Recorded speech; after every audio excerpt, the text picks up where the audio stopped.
I'm Julia Morton at the Mike Weiss Gallery to see Sofi Zezmer, Remote Control, her third solo with the gallery.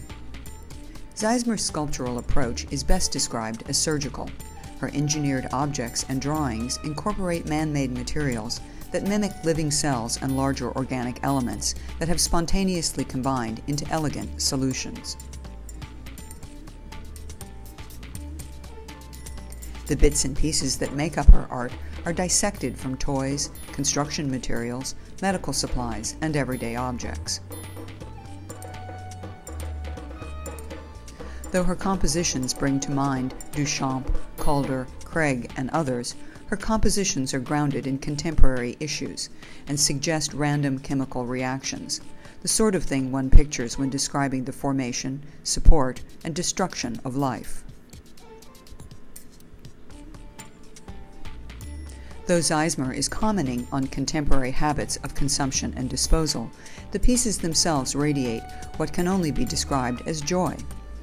Their stretching limbs and twisted forms seem to be reaching out in search of contact, growing from inorganic stuff into organic beings, each with their own unique personalities.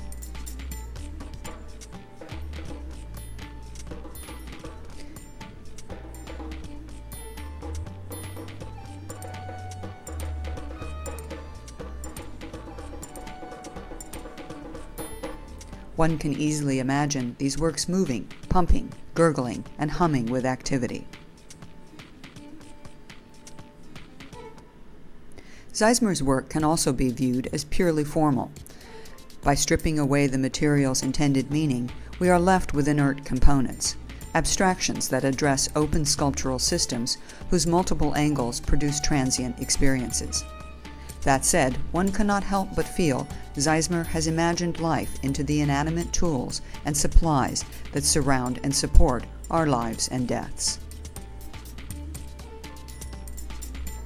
Sofi Zezmer, Remote Control, now on at the Mike Weiss Gallery through April 3, 2010. I'm Julia Morton, and this is now on for City Arts and cityarts.info. Thank you for watching.